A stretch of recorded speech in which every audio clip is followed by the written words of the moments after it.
Estimados todos, aquí estoy compartiendo con ustedes este privilegio que es promovido por el Congreso Internacional de Educación y el cual ha tenido la gentileza de invitarme a participar junto a ustedes en momentos sumamente complejos porque estamos transitando esta pandemia tan particular con un sinfín de sensaciones y de incertidumbres que ahora quizás en un momento empiece a compartirles en esta temática que tiene que ver con las adolescencias.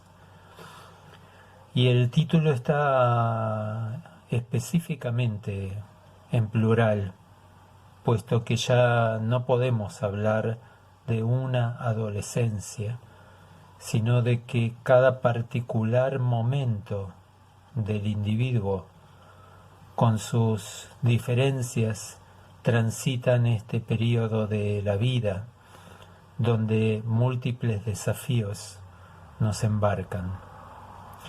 En esta primera diapositiva que les comparto,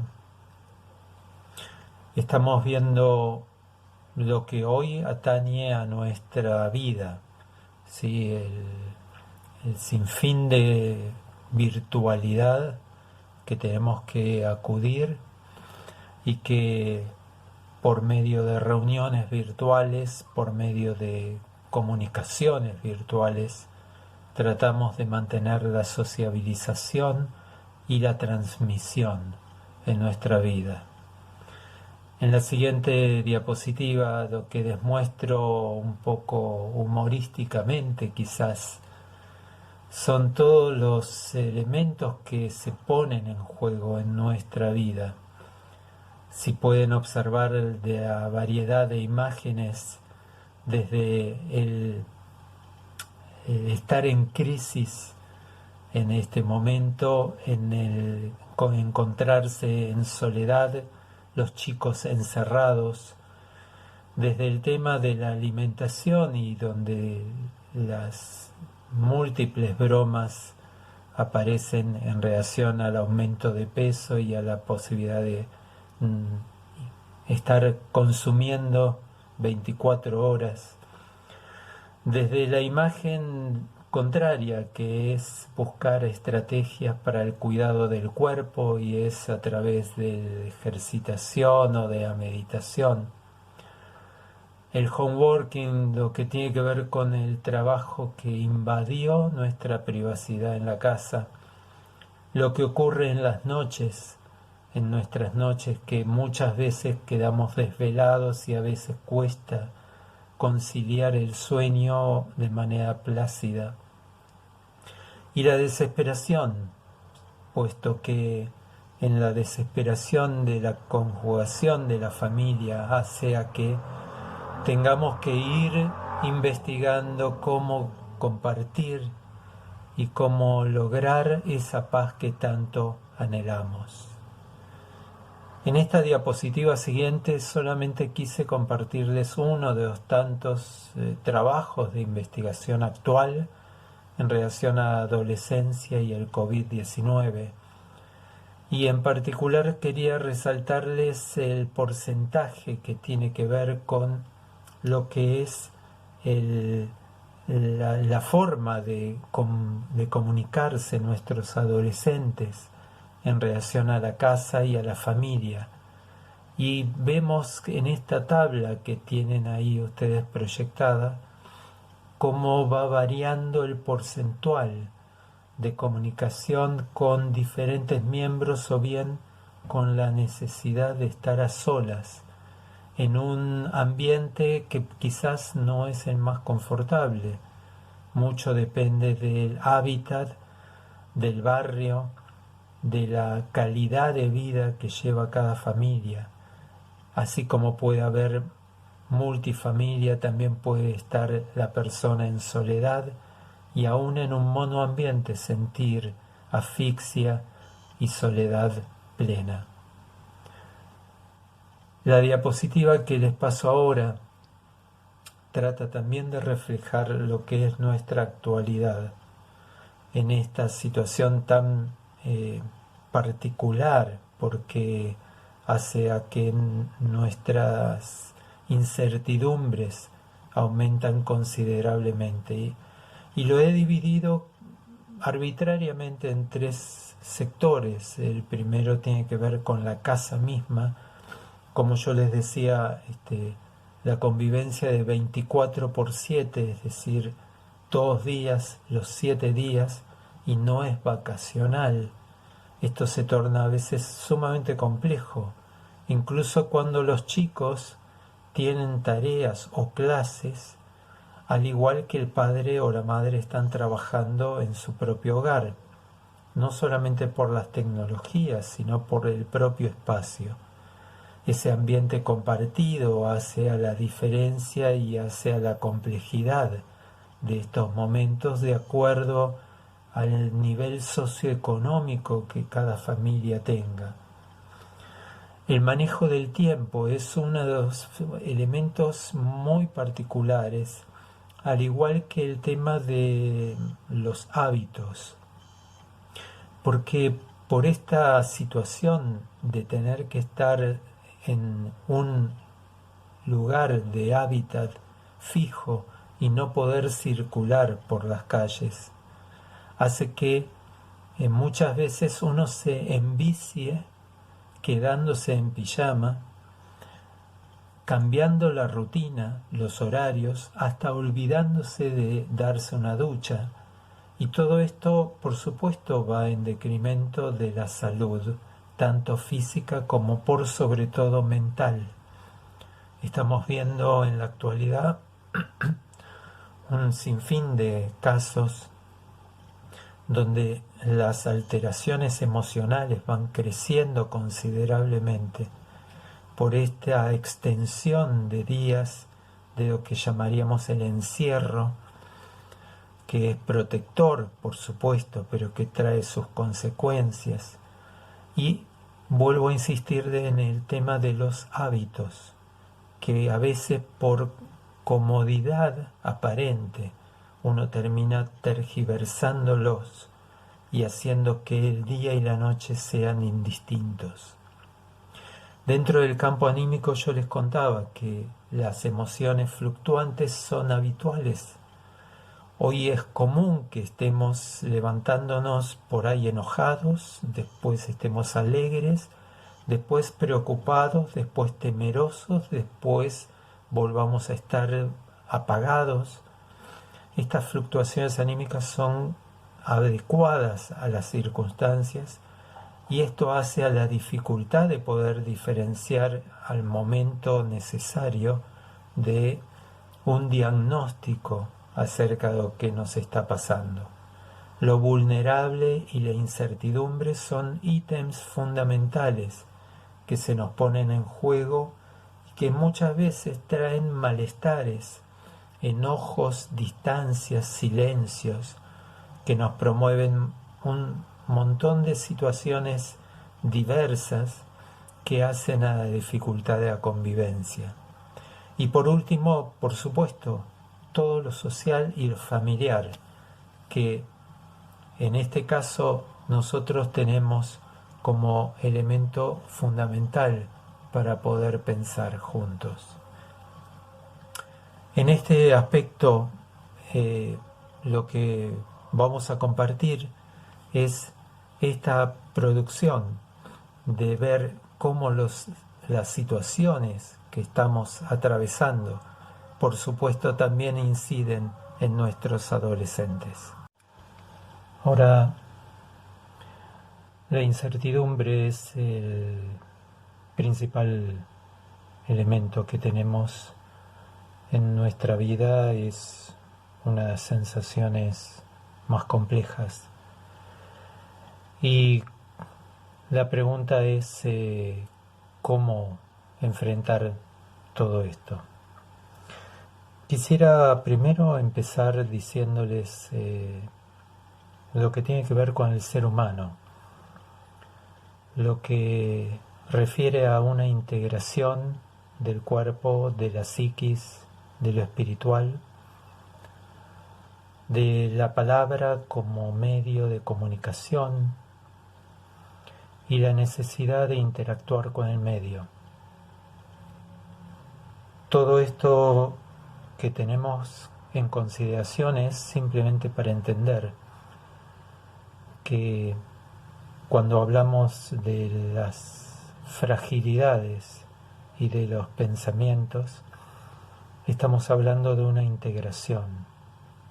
No solamente lo emocional se juega, sino también lo existencial, lo que tiene que ver con la vida misma, con el sentido del ser, que después retomaremos. Todo esto es, por supuesto, en diferentes contextos que interceden: lo sociocultural, lo económico, lo familiar, lo ideológico, incluso lo religioso. En la diapositiva siguiente tenemos un cuadro que solo tiene a consideración poder pensar la complejidad del vínculo que se crea entre la escuela, alumnos, familia, docentes, y donde cada una de las partes tienen un enorme caudal de situaciones que muchas veces se desconocen y que no llegan a perfilarse cuando uno interviene en la escuela. En el ámbito familiar, por supuesto, la escala de valores, el manejo del premio y el castigo, el contexto socioeconómico mismo, la historia, los modelos, cuando creen que tienen que ser de una u otra manera. Y entonces, ahí, entendiendo todo el suceder humano, podemos entrar en otro aspecto fundamental, que lo vemos en esta siguiente diapositiva, que es cómo una situación determinada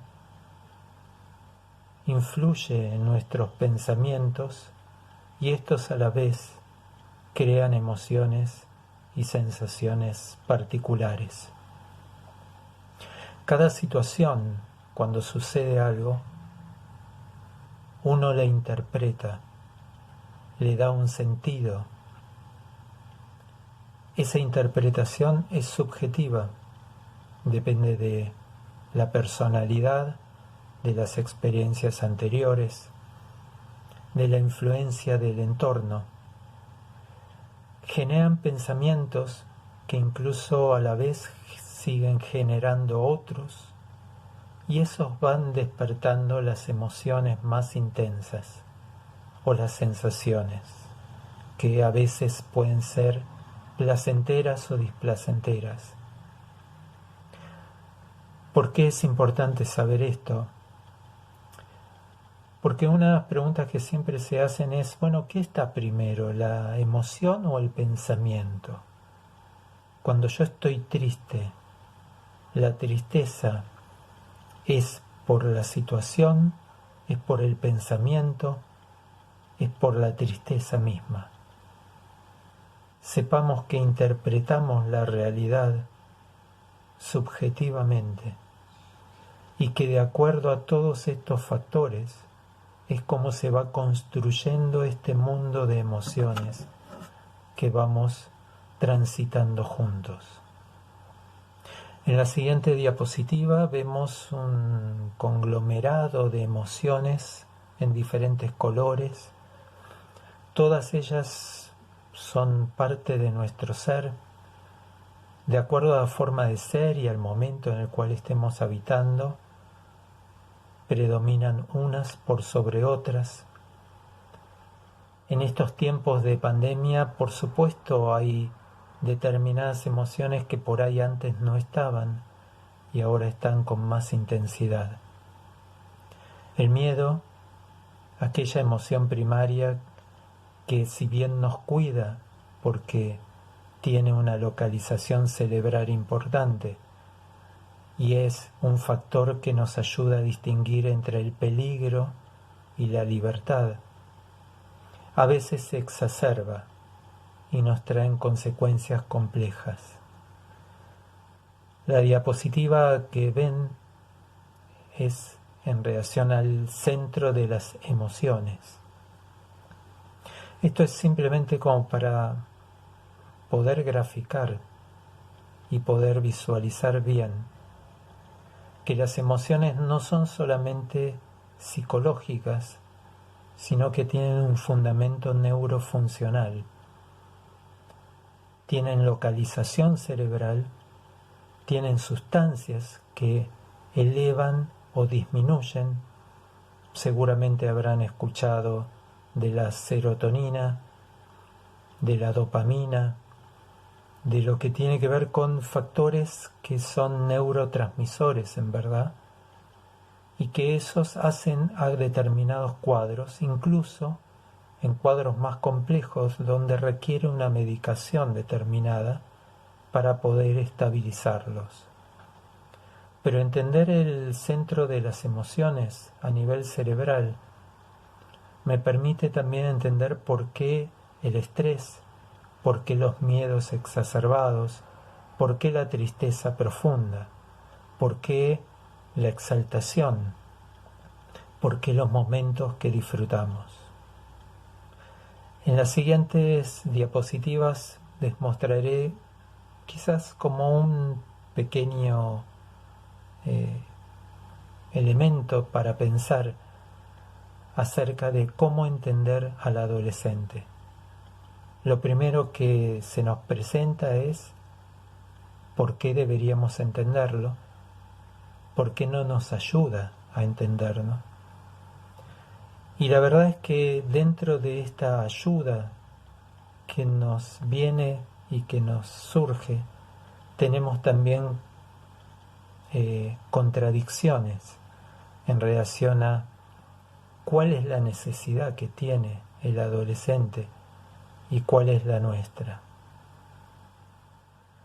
Complementando esta diapositiva con esta siguiente, vemos que en el adolescente, situación de crisis y de compaginación de la mente, ocurren fluctuaciones anímicas, hay umbrales de tolerancia que van cambiando, hay emociones que se van entrelazando entre la ansiedad y la angustia, entre el desgano, la tristeza, el dolor, la depresión, el enojo, la frustración, la agresividad, el llegar a llevarlo a cabo a través de actos violentos o incluso autolesiones. Todos estos son elementos naturales del ser humano. En el adolescente quizás se nota un poco más, pero vuelvo a insistirles en esta presentación. Tengamos cuidado, porque estamos viviendo un contexto social de la humanidad toda muy particular. Que esté desganado no significa que esté deprimido. Que esté triste no significa que tienda a suicidarse. El desamor, la insatisfacción, el encierro, a veces promueven emociones muy encontradas. Y lo que falta en verdad es poder identificarlo y poder ponerle palabras. La siguiente diapositiva es a modo gráfico para que pueda visualizarse cómo se reconoce una depresión, pero en realidad esta depresión también debe ser tenida en cuidado, puesto que son diferentes indicadores que no necesariamente tienen que estar todos y que no necesariamente, aun estando algunos cuantos de ellos, pueda implicar un estado depresivo. Una cosa es tener un rasgo, otra es un estado y otra es un síndrome. Son diferentes niveles de complejidad que tiene que ver con ese malestar que a veces requiere intervención profesional.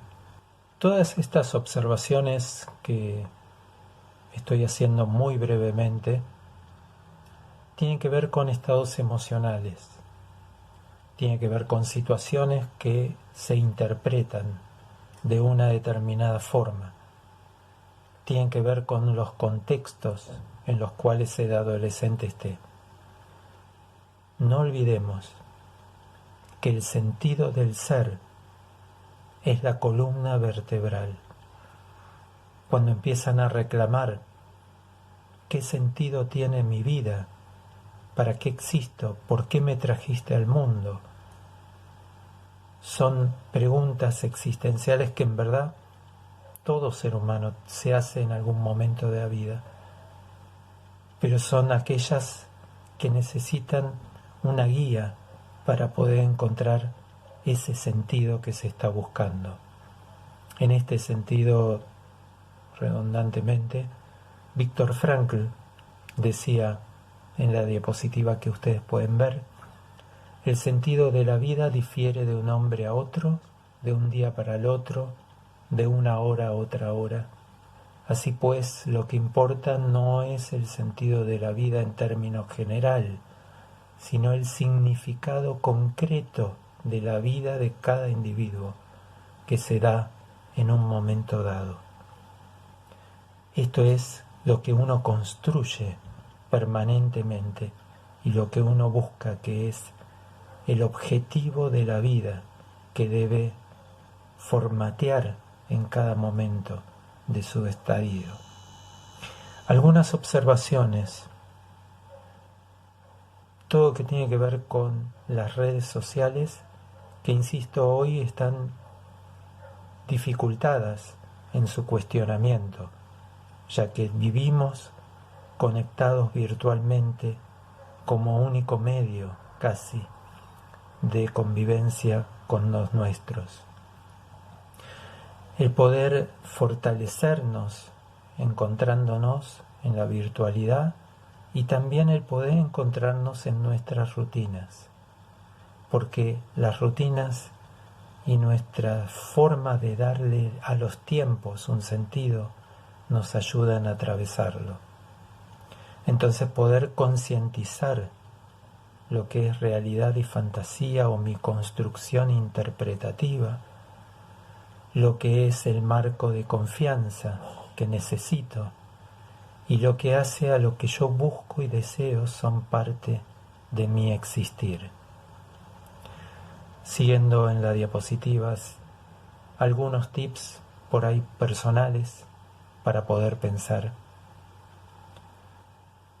Lo que me está sucediendo alguna vez me ha pasado, seguramente. Tratemos de recordar, ¿cómo logré superarlo? Más que consejos, es buscar el reservorio de la memoria de lo que uno atravesó. Cómo lo atravesó. Y por sobre todo, sabiendo que lo pudo superar. El otro punto tiene que ver con lo que todos me dicen y con lo que yo verdaderamente siento que debo hacer. Poder ser legítimo conmigo mismo es lo saludable. Las preguntas esenciales, lo que yo estoy pensando, que estoy tan abrumado con mis pensamientos, ¿es tan así lo que estoy pensando? ¿Es verdad? Y si fuere, ¿qué es lo máximo que podría pasarme? ¿Hasta dónde?